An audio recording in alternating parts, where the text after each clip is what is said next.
No programa Evidências anterior, você acompanhou o breve resumo histórico e filosófico das raízes do moderno movimento ateísta. No final da explanação, terminamos com o desafio de mostrar evidências racionais para a existência de Deus. E esse é o nosso assunto hoje. Vamos começar contando uma história baseada em fatos reais que aconteceu anos atrás nos Estados Unidos. Shirley, esse é um pseudônimo para preservar a identidade real dos envolvidos, era uma jovem cristã que lia a Bíblia e amava sua igreja. Criada numa pequena cidade do interior, ela nunca havia conhecido um lugarejo com mais de 30 mil habitantes. Até que um dia, seus pais a enviaram para a capital a fim de cursar a universidade. O choque cultural, é claro, foi tremendo. Shirley logo percebeu que suas convicções religiosas não eram tão óbvias para a maioria que a cercava. Na sua igreja interiorana, bastava um texto bíblico para afirmar uma ideia e já se tinha o bastante para silenciar qualquer contra-argumento. Mas nesse novo mundo, as coisas eram diferentes. A ligeira menção da palavra Bíblia já era motivo de deboche e discriminação entre os estudantes. Seu professor mais admirado, um PhD pela Universidade de Oxford, era ateu e parecia ter argumentações mais sólidas que os sermões que ela ouvira na infância. Shirley amava os seus pais e não podia negar uma convicção de fé tantos anos acalentada. Entretanto, sua nova intelectualidade não encontrava respostas claras e racionais para muitas das perguntas que surgiam. Até que um dia, algo terrível aconteceu. Shirley suicidou-se. Seu corpo foi encontrado próximo a uma árvore que ficava no prado da escola. Junto dela havia uma rosa e um exemplar do livro E o Vento Levou. Junto também havia o vidro de veneno que ela usou para ceifar a própria vida. Dentro do livro havia um bilhete com as seguintes palavras: Eu realmente tive que fazer isso. Não posso mais enfrentar essa vida. Quando eu cheguei à universidade, tinha fé em Deus e era feliz, mas a universidade roubou a minha fé e eu não posso mais enfrentar suas perplexidades e incertezas. Quando acharem o meu corpo, notifiquem aos meus pais e diga para eles que sinto muito por ter lhes causado ainda mais esta dor. Peço que enterrem o meu corpo embaixo dos pinheiros que estão no cemitério, cuja graça e beleza tantas vezes admirei, mas nunca pude alcançar. É impossível saber em detalhes que dúvidas ou conflitos passaram na cabeça daquela garota. Mas dá para se ter uma noção, pois muitos passam pelos questionamentos semelhantes a ela. Aliás, se você notar bem, verá que ninguém nasce ateu. As pessoas se tornam ateias devido a alguma decepção com aquilo que antes acreditavam. Pode ser o sofrimento, a formulação de perguntas sem resposta ou até o choque de culturas. Não importa a razão, num dia, mais cedo ou mais tarde, todos temos a nossa fé balançada por algum tipo de questionamento. Como lidar com isto é o que torna o X da questão. Note que a existência de Deus não é algo que interessa somente às pessoas que creem. Saber que há no céu um ser supremo e amigo é algo que traz alegria para todas as pessoas. É o ceticismo que nos angustia com a sua convicção de que estamos sozinhos no universo e não temos outra vida senão esta. Aliás, se existisse uma oração que até mesmo um bom ateu pudesse fazer, esta seria: peço que Deus exista. Seja como for, o fato é que hoje as pessoas fogem da religião institucionalizada, mesmo aquelas que ainda também mantêm algum tipo de fé num ser superior, preferem caminhos espiritualistas alternativos que não exigem demasiado comprometimento nem sejam modulados por crenças doutrinárias. A mentalidade pós-moderna parece evitar o seguimento de qualquer coisa que pareça uma cartilha de fé e comportamento. Conforme o anúncio quase profético do escritor alemão Robert Adolphs, autor do livro A Sepultura de Deus, na visão popular, as igrejas estão se tornando túmulo de Deus, ao invés de serem um meio de encontrar-se com a divindade. Aliás, já na virada do século XIX para o século XX, Friedrich Nietzsche expressava o mesmo conceito ao declarar: o que são estas igrejas de hoje, senão sepulcros ou túmulos de Deus? De fato, parece que é tremendamente dizer-se cristão, crente ou religioso nos dias de hoje. O motivo parece ser óbvio: Religião tornou-se para muitos sinônimo de cultura para velhos, alienados ao prazer ou também para pessoas desesperadas em busca de auxílio psicológico, muitas das quais se iludem com seitas e promessas de salvação num imenso comércio espiritual que não deixa de ser estarrecedor. O Dr. Franz Xaver Kaufmann, professor emérito de Sociologia da Universidade de Münster, na Alemanha, esboçou em 3 teses as condições do ser e do tornar-se cristão na sociedade atual. Primeiro, é tremendamente difícil tornar-se cristão nessa cultura moderna. Segundo, é difícil viver e agir como cristão sob as premissas dessa cultura moderna. E terceiro, se alguém, pois, tenta efetivamente tornar válido o seu ser cristão, ele mesmo torna difícil a convivência normal no meio ambiente comum. Com esse quadro em mente, não é difícil lembrar o desespero de pessoas como Shirley e se perguntar: será realmente este o fim da fé cristã? Vale a pena acreditar em Deus? A indagação não é nova. Ela já era formulada no passado por alguns que preferiram seguir o rumo da fé ao lugar do rumo da descrença. É o caso, por exemplo, do filósofo e cientista do século XVII, Gottfried Wilhelm Leibniz, que teve uma atitude bem diferente daquela de Shirley. Ele era tão brilhante que, com apenas 21 anos de idade, isto mesmo, 21 anos, defendeu uma tese doutoral na Universidade de Leipzig, na Alemanha. O reitor nem queria dar-lhe o título de doutor por ser muito jovem. Autodidata, aos 8 anos, ele aprendeu sozinho a falar latim e grego. Aos 15, já possuía vasto conhecimento de filosofia moral e teologia escolástica. E, para completar, estudou ainda matemática em Paris e anunciou o cálculo diferencial a partir do seu invento, a máquina de fazer operações, a ancestral da calculadora. Ele era um gênio e, diferente de muitos de sua época, ele cria piamente em Deus. Nos dias de Leibniz, o antropocentrismo filosófico dominava o pensamento dos intelectuais. Dentre os vários segmentos, havia uma corrente de céticos chamada deísmo. Para estes, o sofrimento era o maior argumento contra Deus. Por isso diziam: se Deus existe, por certo não está aqui. Ele abandonou o universo. Discordando disto, Leibniz sistematizou uma filosofia chamada teodiceia. Ela consistia numa série de argumentos racionais à existência de Deus, mesmo em face ao sofrimento humano. Mas ele não foi o único a fazer isso. Outros pensadores antes e depois dele também o fizeram, como, por exemplo, Tomás de Aquino, Blaise Pascal, Sir Isaac Newton, que também argumentaram, ao seu tempo, a favor da existência de Deus. Mas não pense que se tratam de provas da existência de Deus. Na verdade, é até impossível provar que Deus existe por um motivo muito simples.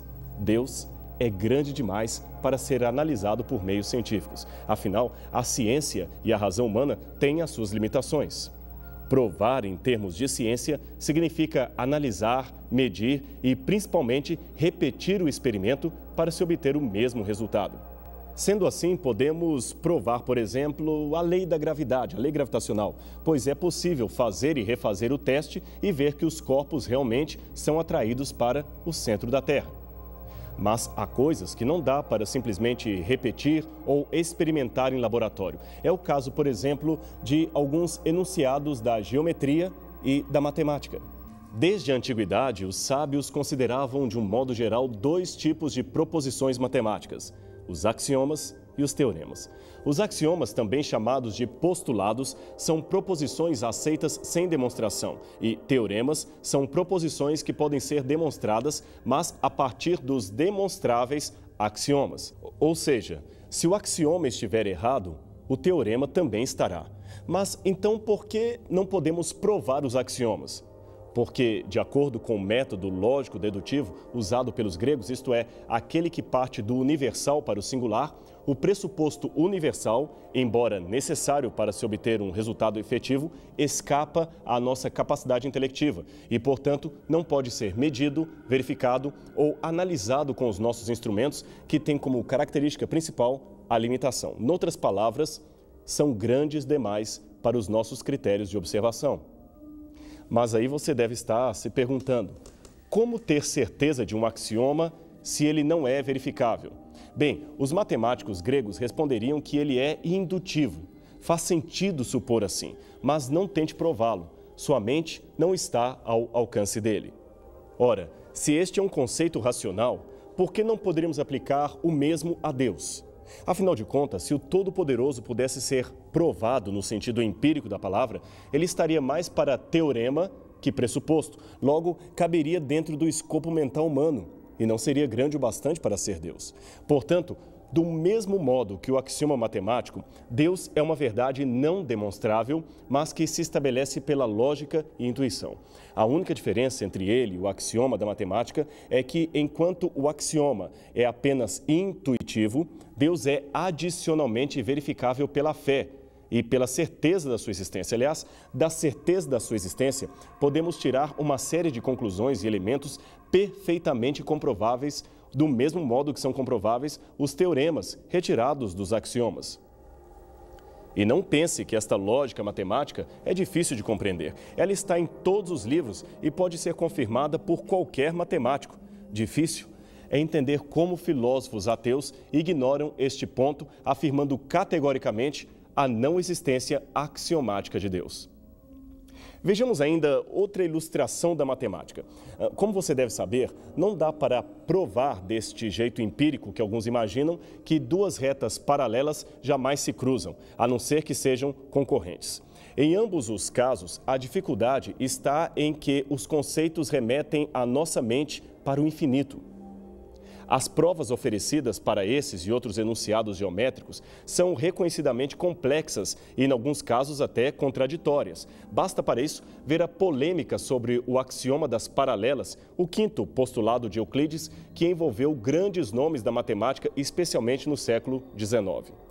Só para você entender um pouco dos bastidores desta polêmica, saiba que por quase 2000 anos, desde o ano 300 a.C., quando viveu Euclides, até meados de 1700, a sua geometria dominou soberana o mundo da matemática. Mas muitos percebiam de longa data que o seu quinto postulado apresentava alguns problemas. De acordo com a visão de Playfair do século XVII, o quinto postulado de Euclides dizia: por um ponto exterior a uma reta, passa apenas uma outra reta paralela à primeira. Ora, os estudiosos de Euclides, que viveram a partir do século XVII, logo começaram a perceber que a questão da unicidade das paralelas era ou seria polêmica, pois implicava na existência de um ponto-encontro e não um encontro de duas retas concorrentes que poderia estar além dos limites da verificação. É que, nesta época, o método dedutivo de verificação estava sendo substituído pelo indutivo, que preferia partir do particular, isto é, do verificável, para o universal, bem o oposto do método anterior. Assim, pelo método da indução, que aliás era o próprio método científico, seria impossível verificar o postulado euclidiano. Afinal, como afirmar a existência de algo que não pode ser realizado dentro do universo inteiro, nem mensurado pelas medidas humanas? Esta era uma questão bastante delicada na época. Por outro lado, o curioso é que a vericidade do quinto postulado de Euclides não foi questionada até meados do século XIX. Era claro que duas retas ligeiramente concorrentes acabariam se encontrando em algum ponto teórico e as exatamente paralelas não. Mas a verificação disto não era algo tão simples assim. Aliás, veja este trecho de uma carta escrita em 1817 por um dos mais renomados debatedores da época, o físico e matemático alemão Johann Carl Friedrich Gauss. Estou cada vez mais convencido de que não se pode demonstrar pelo simples raciocínio a necessidade da geometria euclidiana. É possível que no futuro possamos ter ideias sobre a natureza do espaço que hoje nos são inacessíveis. Finalmente, em 1832 e depois em 1840, dois matemáticos, trabalhando de modo independente e até quase secreto, propuseram uma solução radical para o dilema. Um deles era o estudioso húngaro Bolyai Farkas e o segundo, o geômetra russo Nicolas Ivanovich Lobachevsky. Ambos resolveram tentar a única via que restava: construir uma geometria que aceitava todos os axiomas de Euclides, menos o quinto, que falava das paralelas. Eles fizeram um excelente trabalho, disto não resta dúvida, mas a crítica feita por alguns é a de que os novos modelos, ao invés de solucionarem o problema da consistência, apenas deslocaram seu foco. No caso, por exemplo, da geometria de Riemann, outro proponente da época, a geometria de Euclides foi usada para criar uma noção vaga de espaço físico usual, em contraste com o espaço infinito, também chamado real, o que seria objeto das novas geometrias não euclidianas. São sistemas de fato extremamente interessantes, porém não mais nem menos reais que o sistema original de Euclides. De novo, caímos no campo do não demonstrável. Mas deixando para os entendidos em matemática as discussões acerca desta polêmica, o que nos interessa filosoficamente nesta discussão é que, além da demonstração de caminhos alternativos à matemática euclidiana dos paralelos, ficou claro que é possível provar a impossibilidade de provar algo em um dado sistema do conhecimento humano. Noutras palavras, há coisas que são absolutamente verdadeiras, porém impossíveis de serem provadas, não por uma falha delas, mas pela limitação da nossa mente. No caso específico das paralelas infinitas, teríamos que ter uma capacidade de verificá-las de um a outro ponto do infinito para certificar que realmente são contínuas e jamais se cruzam. Esta, repetimos, é uma verdade que podemos enunciar porque é lógico, faz sentido, mas não podemos provar porque está além do nosso alcance. Ninguém em sã consciência questionaria a racionalidade cada vez mais crescente da geometria. O mais surpreendente, porém, de forma lógica, é a independência que ela desfruta do cérebro humano ao demonstrar a limitação racional deste. Aliás, este chega a ser o seu maior destaque em relação a outras áreas da matemática. Como disse Friedrich Bessel, um dos maiores matemáticos e astrônomos alemães do século XIX, enquanto o número é produto exclusivo do nosso espírito, o espaço tem uma realidade para além do espírito, cujas leis não podemos prescrever completamente. Imagine agora estas mesmas palavras aplicadas à mente racional que fez o espaço, a saber, Deus. Novamente, para a tristeza da lógica ateísta, somos obrigados a cair no conceito de algo superior a nós, na convicção que existe um ser absolutamente real, supremo e divino que comumente chamamos de Deus. E, como já dissemos anteriormente, se esse Deus pudesse ser provado dentro das limitações humanas, não seria grande o bastante para ser o Deus da Bíblia. Por isso, é razoável concluir que está a favor dos crentes o fato de não podermos provar que Deus existe, mas apenas enunciar racionalmente a sua existência, pois é uma coisa lógica de se crer. E é por esta mesma razão que a Bíblia também afirma em Hebreus, capítulo 11, verso 5, que quem vai a Deus precisa crer que Ele existe e que recompensa os que o procuram. É importante, porém, não confundir o que acabamos de ver com aquela argumentação, digamos até infantil, que diz mais ou menos assim: o ateu não pode provar que Deus não existe, e esta é uma prova de sua existência.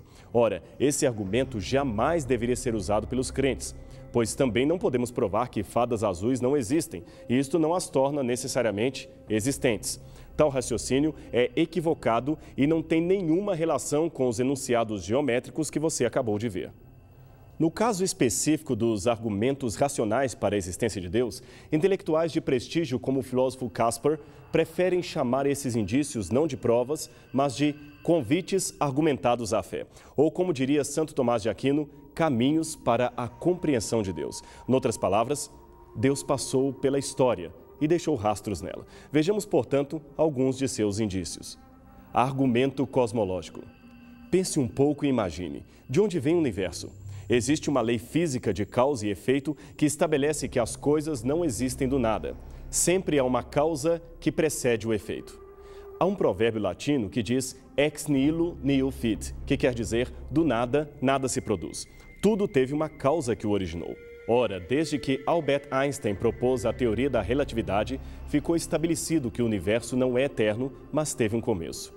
Mas é aí que gera o problema para o ateu. Se do nada, nada se produz, o que havia antes do universo começar a existir? O nada? Ora, se não havia nada, por que hoje há algo? Lembremos, do nada, nada se produz. Não seria mais inteligente admitir que, ao invés de nada, havia um Deus? Alguém, certa vez, tentando contra-argumentar esta ideia, perguntou: e se Deus foi originado por outro ser que viveu antes dele? A resposta é simples. Então, este outro é que seria Deus, pois o segundo seria, como nós, apenas uma criatura dele. Não tem saída. Ou acreditamos num Deus eterno que criou tudo e não foi criado por nada, a causa primeira, ou caímos no retrocesso infinito. Portanto, a existência de um Deus eterno, sem começo nem fim, é necessária para explicar a própria existência do universo. Argumento do movimento. Graças à sistematização teórica do astrônomo belga Georges Lemaitre, sabe-se que o universo, longe de estar estagnado, encontra-se em expansão. Ele está se expandindo como uma bola de gás. Assim, em termos físicos, podemos dizer que o universo está em constante movimento. Contudo, a mesma física estabelece que nenhum movimento se dá sem uma causa que o impulsione. Se vemos, por exemplo, uma bola rolando, automaticamente deduzimos que alguém provocou aquilo, pois a bola não movimentaria sozinha de um canto para outro sem uma ação externa. Logo, se o universo um dia entrou em movimento, algo foi responsável por esse movimento. E por que não crer que esse algo poderia ser uma pessoa, no caso, Deus? Argumento do design inteligente. Todos os aspectos da vida natural parecem seguir uma estrutura complementar que supõe um projetista original. Note o vento que espalha sementes, a chuva que as faz germinar, o sol que lhes proporciona vida, o animal que come a planta, tudo segue uma perfeita sincronia. Tanto é que a transgressão de uma destas leis traz consequências sérias para a natureza e, em especial, o gênero humano. Ora, você é inteligente. Crer que toda esta complexa engenhosidade é fruto do acaso requer muito mais fé da parte do observador que aceitar a hipótese racional mais simples de que o universo foi planejado por alguém de inteligência infinitamente superior. Temos ainda outro argumento muito interessante, usado desde os filósofos estoicos para estabelecer a crença racional na existência de Deus. É o chamado argumento étnico. Em todas as culturas, por mais ou menos avançadas que sejam, há uma ideia de Deus interpretada de maneira localizada. Não existe nenhum povo do mundo inteiro que seja inteiramente sem religião. Todas as tribos já contatadas, todos os povos antigos cujos registros chegaram até nós tinham uma ideia de Deus e religião implantada em sua cultura. Agora, cabe a pergunta: quem espalhou pelos povos a noção de divindade? Isso nos faz concluir que a tradição a respeito da existência de Deus é, no mínimo, tão antiga quanto a própria raça humana, desde os seus primórdios, adotando costumes de adorar religiosamente um ser superior aos homens. Mas o ser humano não é apenas razão. A emotividade também é algo fundamental no nosso ser. Sendo assim, as nossas emoções também poderiam ser um argumento da existência de Deus? Claro que sim. Trata-se do argumento psicológico. Como já dissemos, ninguém nasce ateu. As pessoas se tornam ateias por alguma razão. Mas, em algum tempo, elas creram em algo superior a elas mesmas. Elas creram em Deus. Por isso, é sensato admitir que, psicologicamente falando, o teísmo, isto é, a crença em Deus, é o sentimento primeiro e natural de todas as pessoas. Ora, se há esse sentimento, devemos supor também que exista o seu correspondente, aquele que lhe preencha a expectativa. E agora vem o que seria o mais poderoso de todos os argumentos: o argumento da regeneração. A alegria de uma vida transformada, a transformação para o bem de uma pessoa que atribui a sua mudança à conversão espiritual, aponta à ação maior de um ente superior capaz de promover a cura para a alma humana.